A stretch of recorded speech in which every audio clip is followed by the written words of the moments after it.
I knew that I wanted to sort of transform, do something different in my own life, was to step away from the disciplinary model and the model of children should be seen and not heard. I had the love and the spaciousness in my heart. And so I think I created a lot of it within my home. I didn't know anything about boundaries. I didn't know anything about teaching my children. And that might sound kind of crazy. And I don't know if you've heard that from anyone before, but just like my parents teaching me wasn't modeled for me.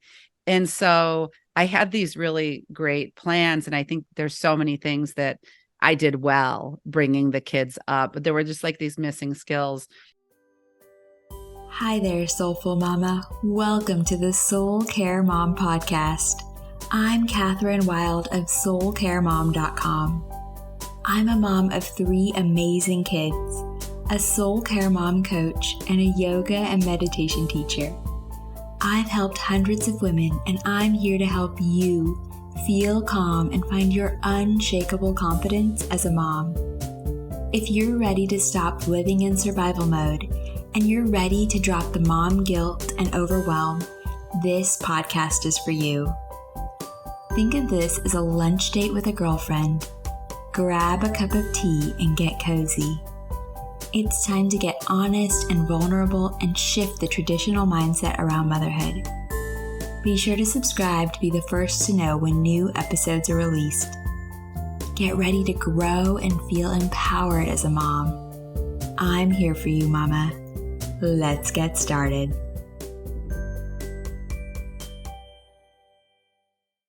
Today, we're stepping into the realm of conscious parenting. We're going to dive deep into understanding being a conscious parent, which isn't just about being present, but about evolving alongside our children and navigating our own personal growth journey. Today, my guest is a soul sister of mine, Maureen Spielman.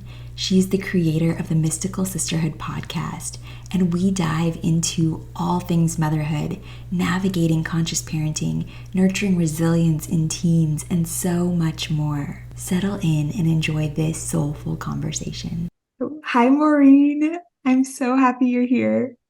Hi, Catherine. I'm super excited to be here with you. It's a good coming back together. Yes. We've been on this soulful journey, and I am excited to just chat with you about motherhood and conscious parenting and, nurturing resilience in our teens and so much more. But we've been on this, I feel like we're soul sisters. We've been doing this deep inner work alongside each other for a while now. And I'm just so excited to get this chance to have this conversation and dive deep with you today. I think it's a great space to amplify a little bit of what we've both kind of learned, studied, and probably both practice, both in our personal lives and in our professional lives. But yeah, I am here and ready to talk about whatever would be best for the audience to kind of lean into today. I love that. Thank you for being so open and sharing. And I'd love to hear a little bit about your journey and how you came to do the work that you do. Yeah. Thank you. That's such a good question. And it brings me back. At first, my mind went back to 5 years ago, but then my mind went back to when I first had kids. Mm-hmm. And so my kids are 22, 20, and 18. And when I didn't really have a plan for, I want to have this many kids, or one thing I think I knew before I had kids was that I wanted my house to be a place where kids came over to, because I knew that it was something that was missing in my childhood. And we kind of had a house, I had a big family. And I think my parents were often overwhelmed. And so being a space where kids came and sort of had fun and just were the house you went to wasn't something I experienced. So that's a funny little thing that I knew that I wanted. But other than that, I wasn't really clear. And, I had gone through conscious parenting training with Dr. Shefali, but she talks about often when we go into parenting, and I realize that there's some people out there that are super intentional, right? And I think probably more than ever, people are becoming intentional before they begin. I'm not sure, but I don't think I was one of them. But when I got when I began to start my family with my partner, I one other thing that came to mind that I knew that I wanted to sort of transform or do something different in my own life was to step away from the disciplinary model and the model of children should be seen and not heard, and do something differently within my house. But I had the love and the spaciousness in my heart, and so I think I created a lot of it within my home. But I think I mentioned too when we talked last week that I didn't know anything about boundaries. I didn't know anything about really teaching my children. And that might sound kind of crazy. And I don't know if you've heard that from anyone before, but just like, I think again, I was at the tail end of a big family and my parents teaching me wasn't modeled for me. And so I had these really great plans. And I think there's so many things that I did well bringing the kids up, but there were just like these missing skills. And so just shifting, I have a boy, girl, boy, and was raising them all these years. And in 2018, I was diagnosed with breast cancer. And my field was speech language pathology. But I had stayed home for many, many years and kind of was in that space. And I'm sure that this topic has come up for a lot of your listeners, the space of I had stayed home with my kids. And I really was hard on myself for it. And in many of those years, I was like, what am I going to do? I don't know. It was just like a running ticker tape of it's hard to like put into words, but being hard on myself. So I got to this point where fast forward all these years, I get this diagnosis. And at the same time, I was looking into coaching, and I first looked into health and wellness coaching. And so anyway, going through what I went through with my diagnosis changed my life and made me realize that I really wanted to, I think, forge this path into coaching, and that was a non-negotiable, like creating something because I had committed to the kids at home. And I think there was a part of me that yearned to do something when, if and when that time I was ready for it. And so during my path of coaching, I would try different things. And I did health and wellness at first. I did some coaching around radical remission, which was around cancer work. And then I thought, oh, I don't know, this isn't exactly it. So I kept on following the threads, and I ended up in Dr. Shafali's Conscious Parenting Institute, and then Susie Lula's Soul Care Coaching, where you and I merged. Yes. Yeah. So it's been a path of just like a thread for me was always parenting. You can see like from the beginning, it's like sometimes I say, I think my conscious parenting started early, but I didn't have all the tools and the skills and the techniques and even how you build your work around soul care, self-care, deep self-connection first before anything else. I didn't know how to do that. Do you feel overwhelmed and anxious? Do you wish you could stop losing your temper with your kids and just have more fun as a mom? Do you crave finding more time to do the things you love without feeling guilty? I get it, Mama. I've been there. That's why I created the Vibrant Mom Life membership. Imagine what life would look like if you could finally get out of survival mode, consistently find time for yourself, and be the calm, present mom you've always wanted to be. This membership will help you step out of anxiety and overwhelm and help you find time for yourself without the guilt. Inside Vibrant Mom Life, you'll find monthly themes that will help you shift your mindset, get out of survival mode, and find time for the things you love, all while being the mom you want to be. Plus, you'll find guided meditations and yoga practices that will help you effortlessly infuse your days with self-care. And I know that some days are harder than others, so you'll even find a library of short and sweet guided affirmations, so you can simply press play and reconnect with your inner calm in just minutes. Join Vibrant Mom Life today.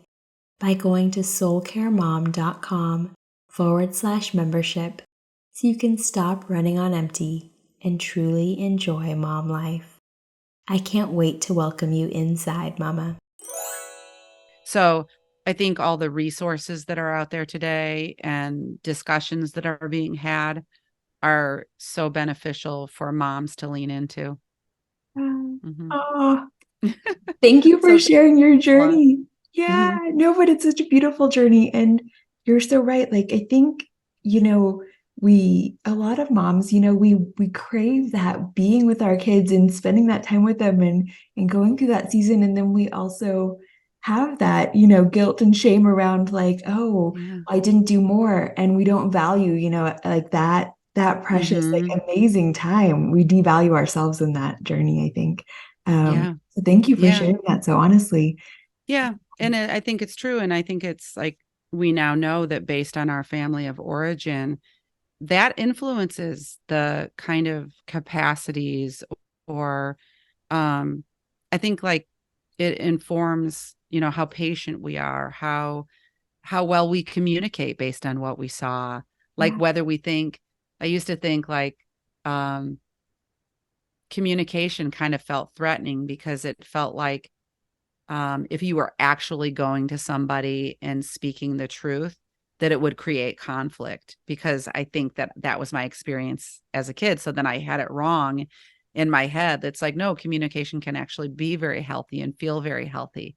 So we bring in those things. And I think that, people are sort of waking up earlier in the game. And plus, there's just so much, if you're on social media, that is just all this beautiful teaching now that people can begin to contemplate and see as possibilities to bring into their homes with their families and change generational patterns and just the things that we carry with us.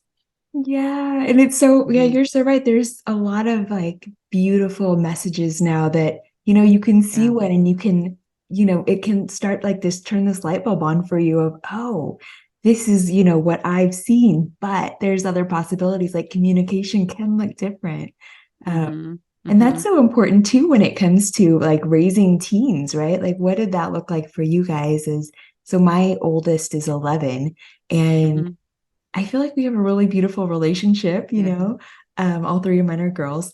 Um, but yeah, I know that it's going to be a different season. There's going to be changes within her, and it will be, our relationship will transition too. So how did that work for you guys? And yeah, Yeah. share around. Well, I think the teenage years in my house they were far from perfect, but because I think I truly do believe that when we adopt overarching principles of creating a household where voices are honored, that right there where you can speak your mind, you can have that temper tantrum, you can let it out and have that be a really accepting place for our children. It does create a certain it's a difference. It's different than the way I grew up. So I feel like my kids in a way knew that there were allowance of who they were on an emotional level. And that's still being said. The interesting thing, because when I went through the conscious parenting, it was just 3 years ago when I learned from Dr. Shafali and really began on this path. But I really feel like, if families, especially these days when the information is coming to you earlier and earlier in your parenting, if if and when we commit to working on our own just painful places and hurts and the things that we might be bringing in, and we are able to hear our children's concerns, their voices, their whatever it is, that when we get to the teenage years, it creates a different experience. And it doesn't mean that it's not going to be without, the slamming doors or the coming home late nights or, trying substances or whatever it is.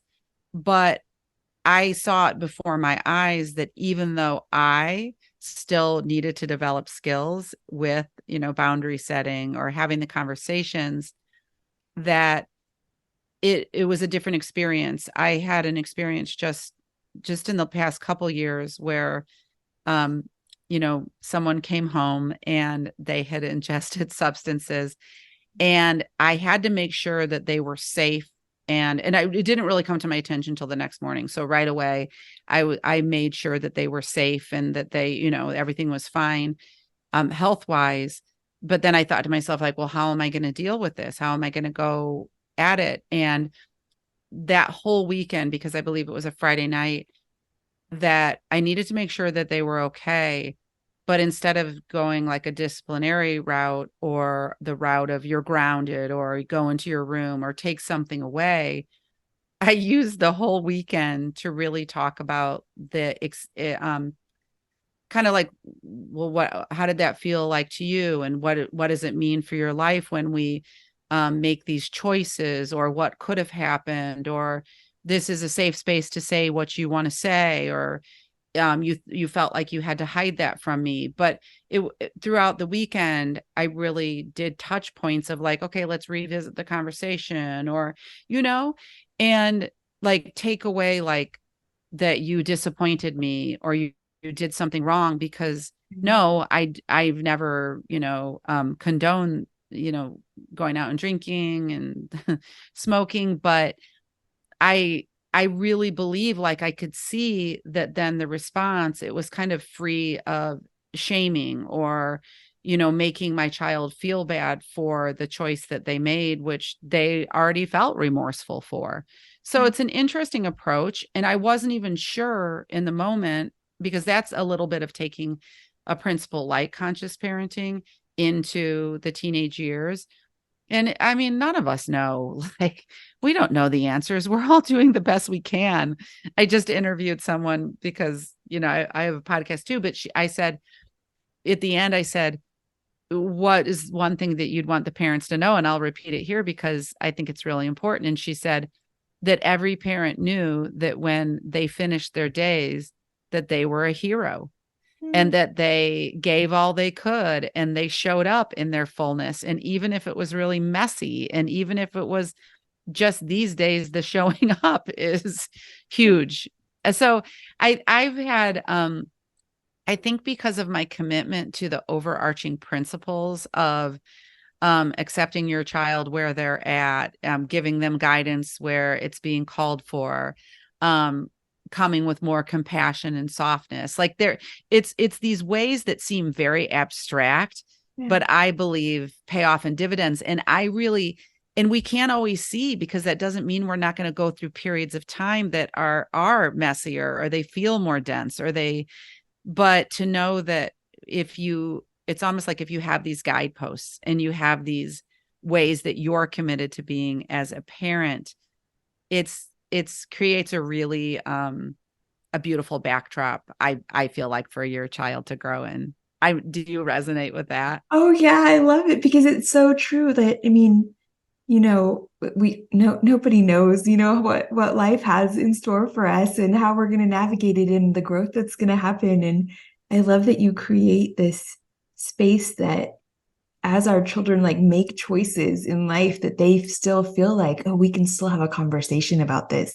And we don't like in the relationships, outside of parenting, like if you have a friend that just, is always bitter about stuff or isn't, listening very well, that's not the person you're gonna go to share, so just the same with our kids, right? When we create that, oh, I want to hear what you have to say, and I'm not, and I want think to have a so. conversation. Yeah. I'm going to share with someone who's safe. And the one thing that not one thing, but one thing that I know is that with kids, I feel like this is my experience anyway, they're not always going to come to us. There's the seasons of, it's the time for the friends.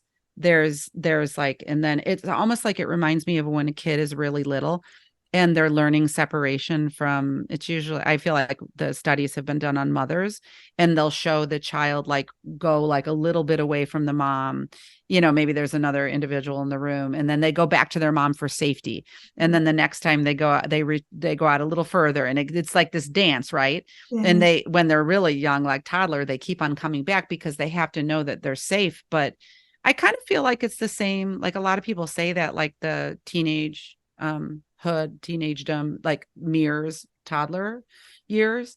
I think that's true, but I think that knowing that we're there for them when they venture out into the world, Yeah. that's like a really important, I think, component of just being there for our kids. And um yeah, because I see the going out, like for one of my children who's more social, the going out, and sometimes it'll be like, oh, we're best friends, and other times it's like, oh, I could care less about you.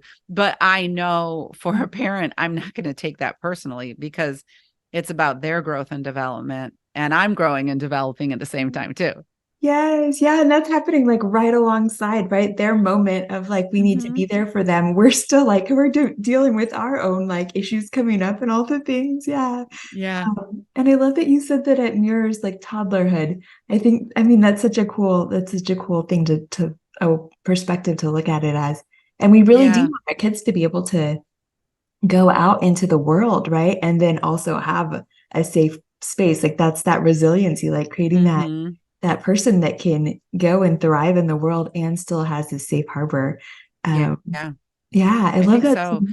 Yeah. And I think I was thinking about too, just as you're speaking, how many, and anyone listening knows this from early to teenage years, is just how many demands our children have.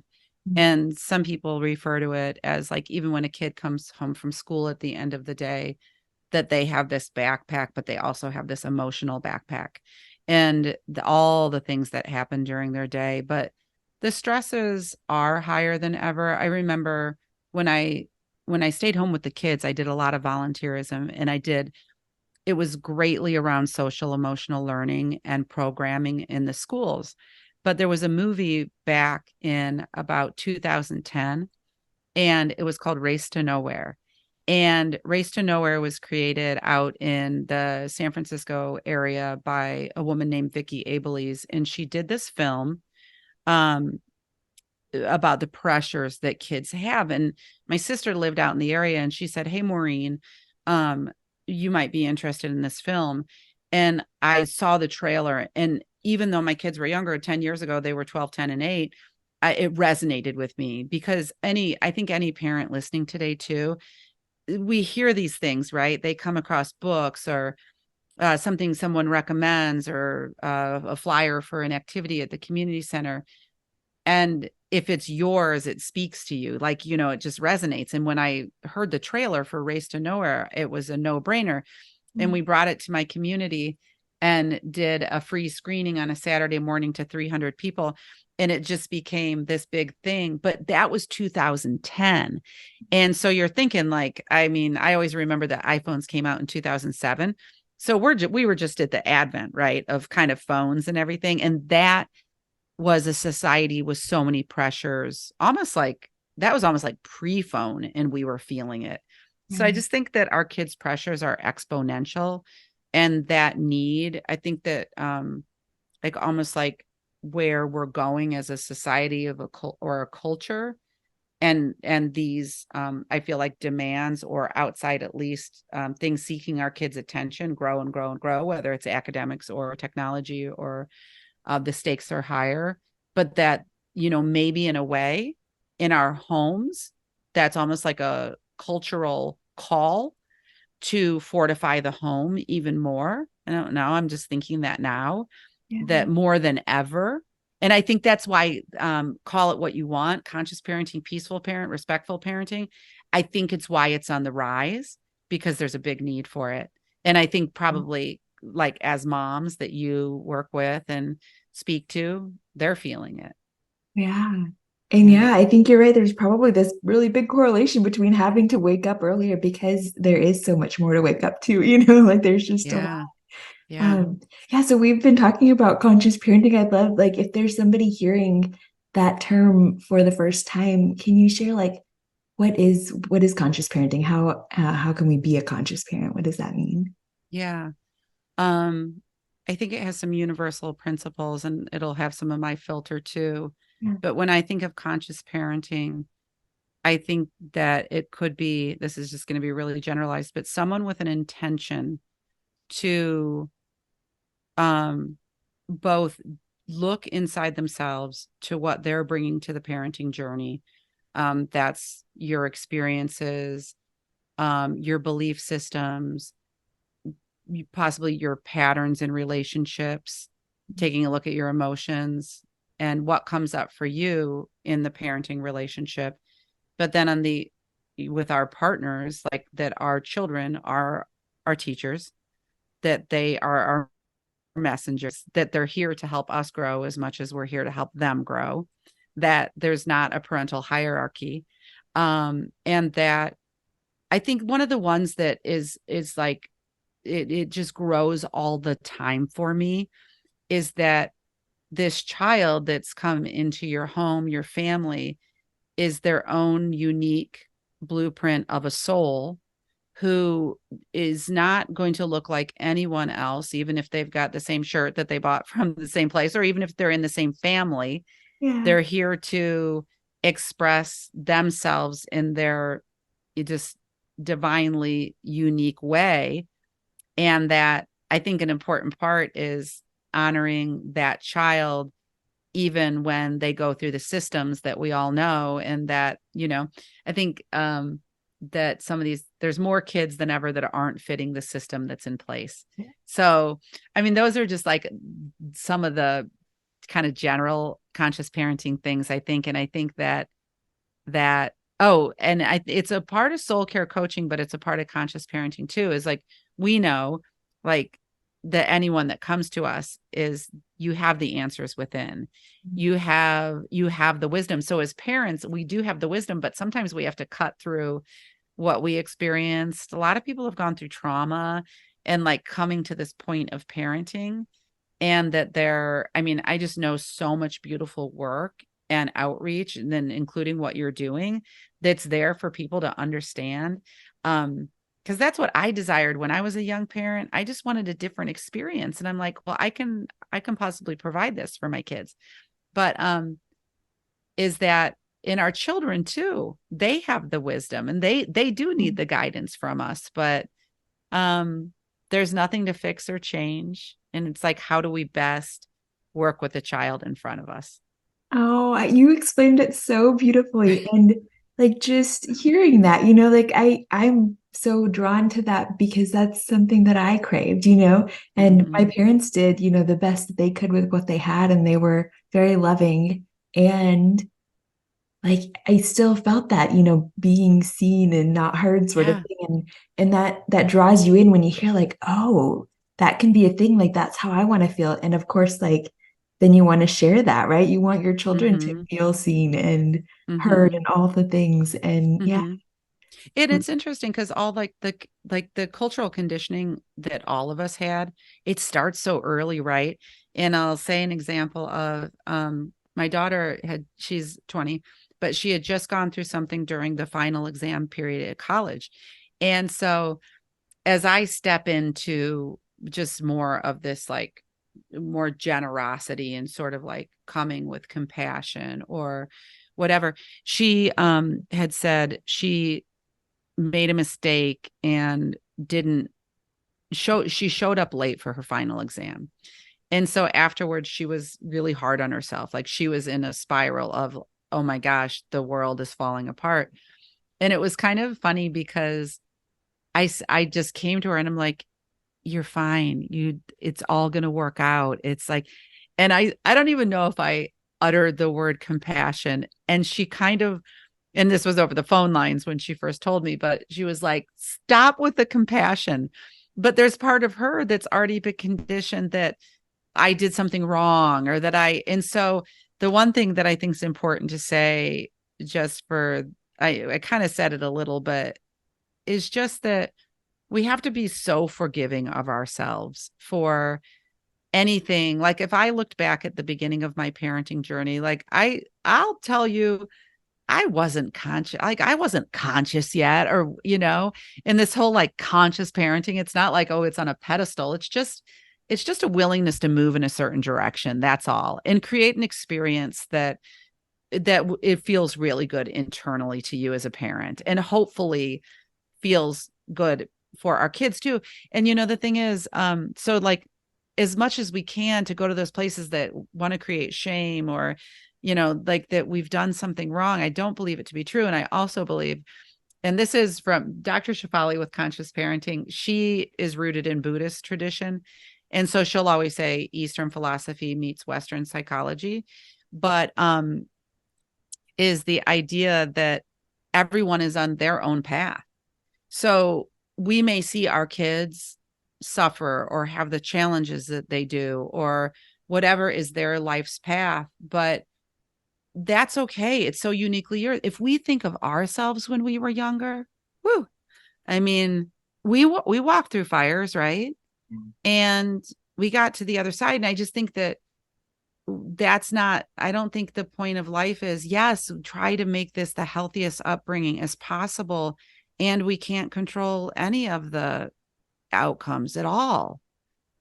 Yeah. So I just think it's just being so easy. And I'm sure you talk about compassion so much in your coaching and just messaging, and it's there for us. And the more we share it, I'm hoping it just reaches more ears and hearts, and our kids, it reverberates through our children, and just that becomes more of a cultural norm than being hard on ourselves. Yes, I love so much. I mean, I love everything you're saying. And like conscious parenting isn't this thing like this. It's not this place we get to. We don't get enlightened and then like everything is perfect, right? We're still human in this human body, and so much compassion for ourselves, compassion for everyone on our journey, for our children, our spouse, like all the Yeah. things. Yeah. Mm-hmm.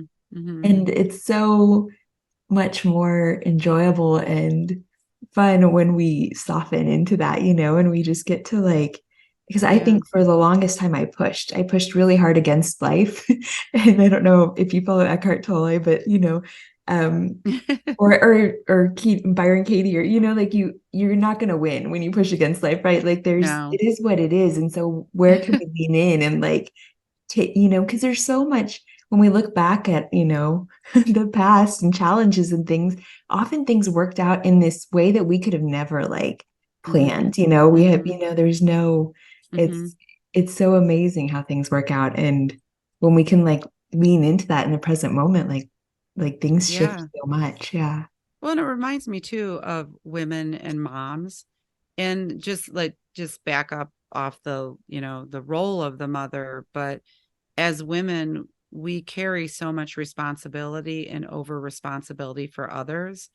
And don't it's true, right? And so even if the outcome, I mean, I guess I'll speak for myself, like when things were not looking like as like easy, or feeling as easy as I wanted them to be, that you know that was there for me, and that was the path that I was traveling. And yeah, I I don't know. It's just it's that we can't, and I can take over responsibility for that, um or just accept that as is, and just work from the present moment as much as I can.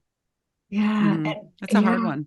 Oh, for hmm sure. Yeah. hmm Um, and I can see that, like, here's, we can't control things and we take over responsibility. And for me, um, like especially with my youngest, when I hear her get upset within me, like I just get like there's like an emotional response, and I'm like, is everything okay? Like, what do I need to do? And really, like, what I need to do is just be there for her and let her have her experience, right? Yeah. And it's not always easy, and It's not always comfortable, right? yeah, for sure. hmm Yeah. Sometimes I think that because when I came to the work, yeah, I went through all those years that were like, wow, they're really physical work, emotional work of holding space. And then I know so many young moms who are, looking into these different avenues of parenting, call it what you will. But I think to myself, like, wow, that's a tall order because, I want to say too, because my kids are older, that it's the long game. And so if things aren't always going to like remedy themselves within a short like period of time. And I mean, to work through certain things, it can take years. And that's just a reality of it all. It reminds me like when we have really young kids, and do you remember like when they go through things and then you about lose your mind, like whether it was sleep or like a tantrum or whatever kind of phase they went Learning through. to use the potty. Yeah. It felt like it was forever, and then Yeah. it would pass. And I remember being a young mom and think like, Maureen, remember it's like, I know that there's a religious like it too shall pass, but that sometimes the passing of a phase will take, and especially if like your interest, like say things are rockier in your home, a little more chaotic, a little more conflict oriented, and you say, oh, okay, I'm listening to what these women are saying on this podcast, or I'm seeing something on Instagram that um makes me curious, that have like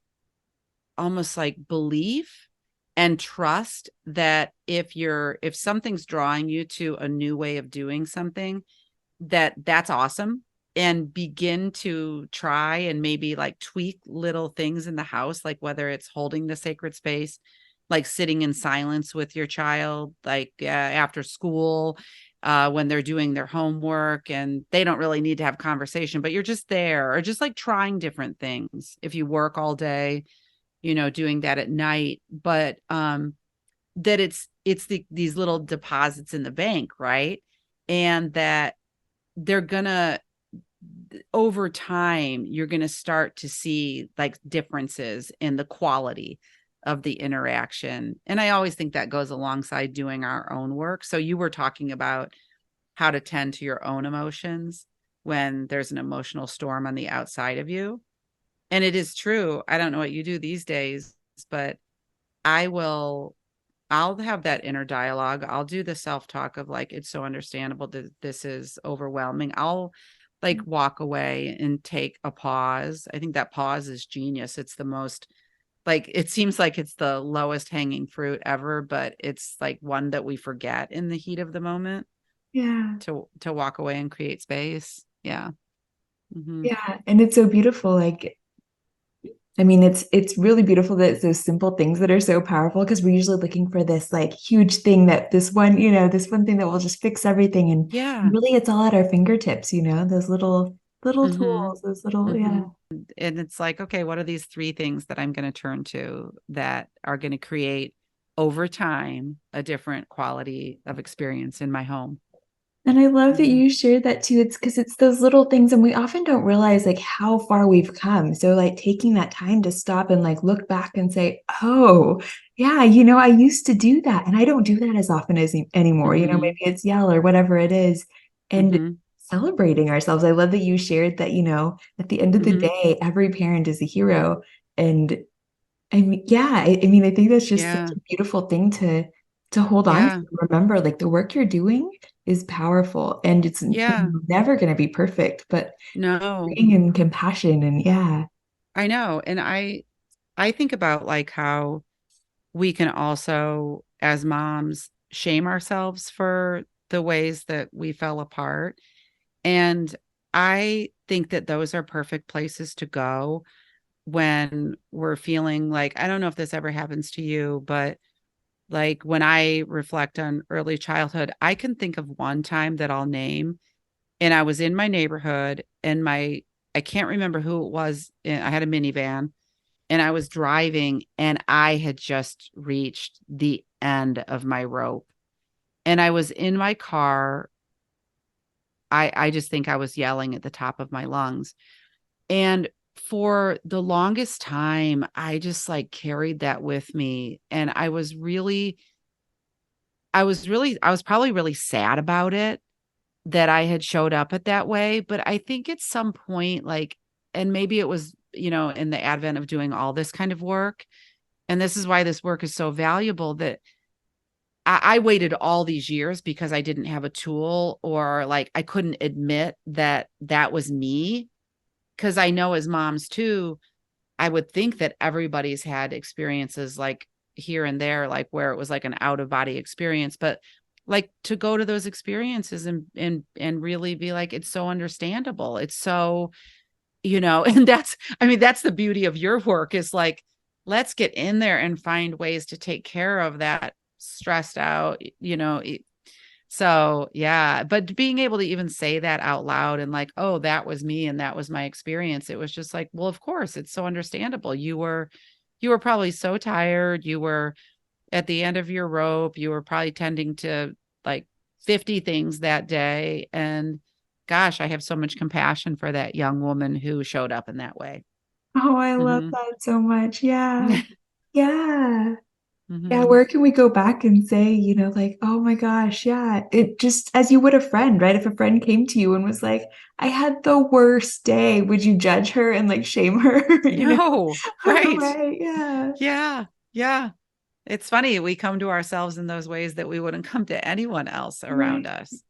But Yeah. I think just learning ways that like, okay, we can greet ourselves with that compassion, tap into people, like the resources that are going to give us those messages. And so we don't have to keep it all in either. And you touched Mhm. on this, but I love like that you brought up, taking care of yourself and that self-care piece. I'd love to know what's your favorite way to practice self-love, self-care, soul care. Yeah.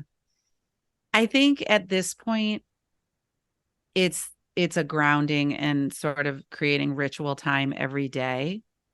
And I always say, like, I'm not a person who does the same exact thing every day. But if I can have a touch point of starting my day um with sitting with a journal. I'm not a big journaler per se, but just sitting, like, even if it's sitting, creating time around like, what do I most need to know for today? Lighting a candle.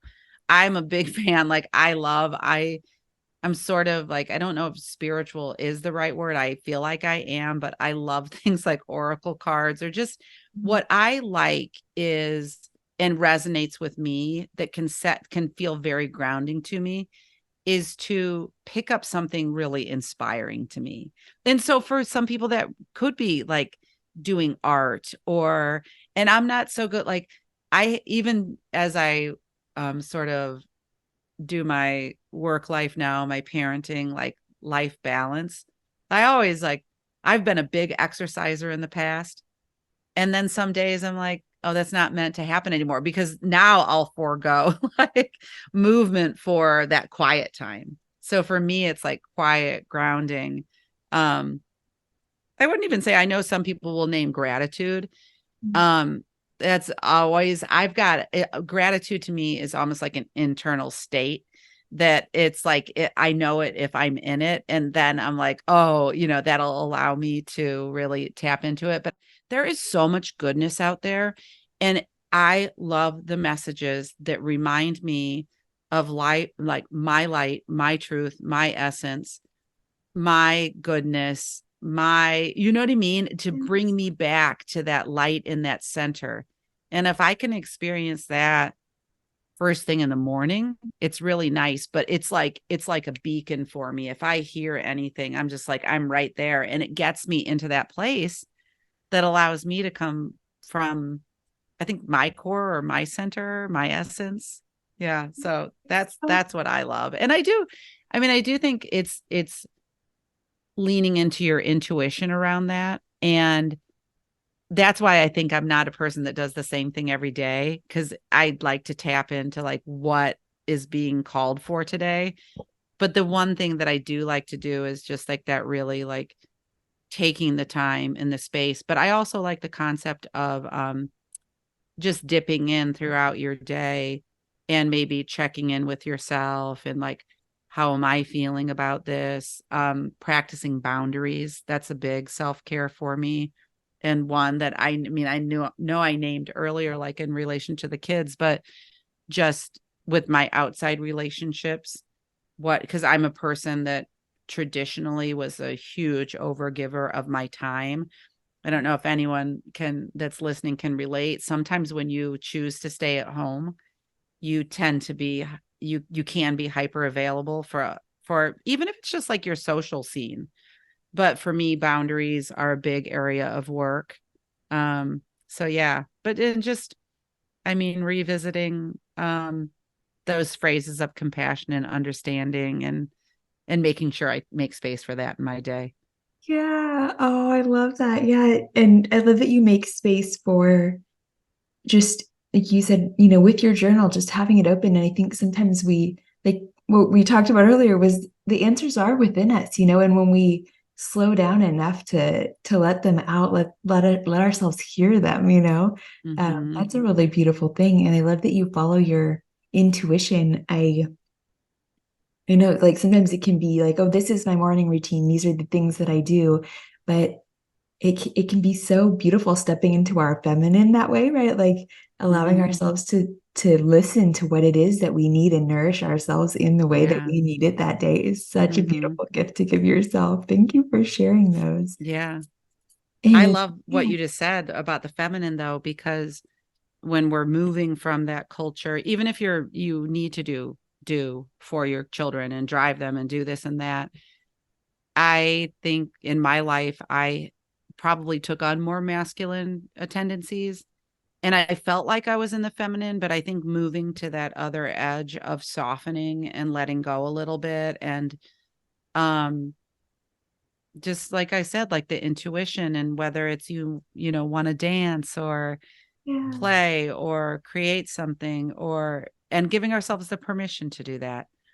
Yes. So, Yeah. It takes courage. It takes courage to do this work. It takes courage to have those boundaries around your time so that you have that oh space for yeah, yourself. It takes courage to say, yeah, I want to put on this music and move my body in whatever way feels good, you know? I agree. Yeah, I couldn't agree more. I think the work is really courageous, and you're transforming patterns that you've probably carried for many years. That's brave.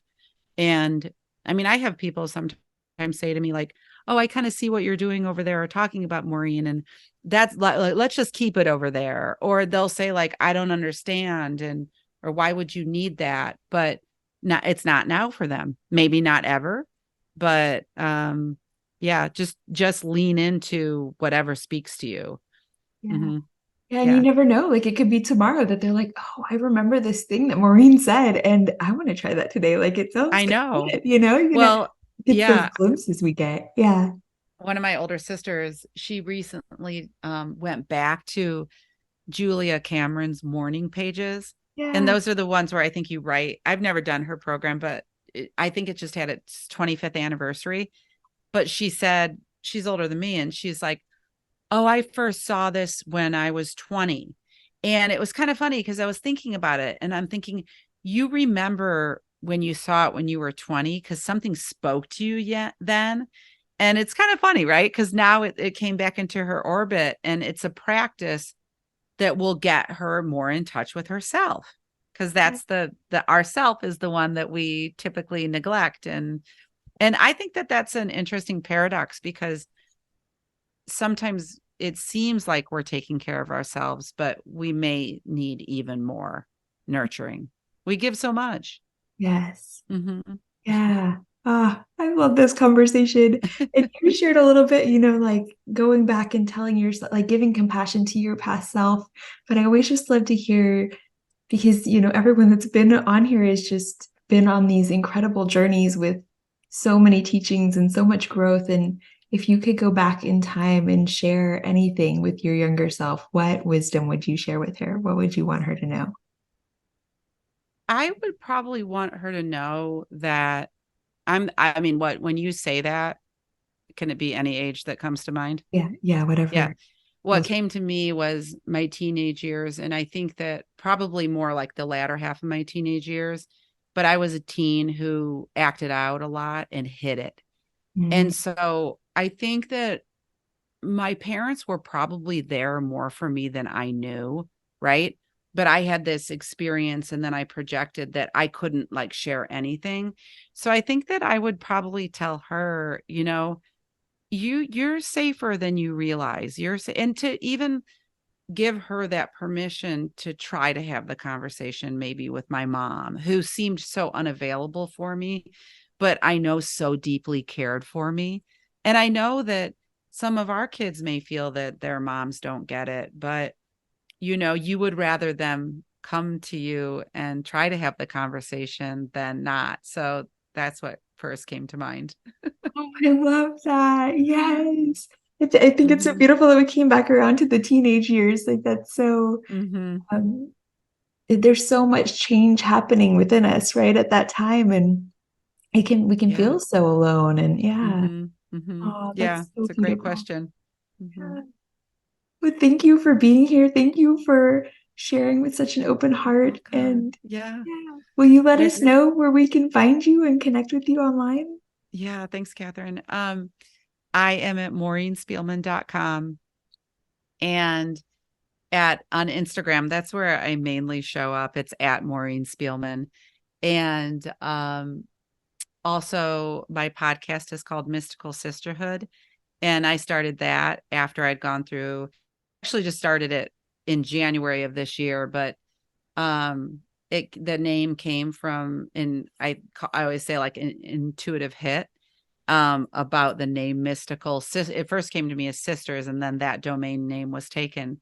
So it's the Mystical Sisterhood podcast, and on the podcast I celebrate just spaces of joy and healing and interview intuitives, healers, and other courageous women. So that's been a passion project of mine and super fun. But you can find that it's maureenspielman.com and mysticalsisterhood.com. So thanks for asking that question. Yeah, I'll put those in the show notes so everybody can connect with you. And yeah, the podcast is so beautiful. Definitely check it out. Thank you. Yeah, thank you for being here. I just Yeah, love you're this so welcome. conversation. Yeah, I love it. Thank you, Catherine. Thanks for joining me, Mama. I'm over here smiling from ear to ear and giving you a big virtual hug. I love spending this time with you. You are amazing for showing up and carving out this space to nourish your soul. If you are loving the Soul Care Mom podcast, be sure to subscribe and leave a review. And if you are ready to start your mornings feeling calm and energized, get the Kickstart Your Calm Morning Guide, a self-care morning ritual for moms, as a free gift when you join the Soul Care Mom community. Head over to soulcaremom.com/kickstart and enter your email address to get your free gift and start feeling like a calm mom today. Sending you so much love, Mama.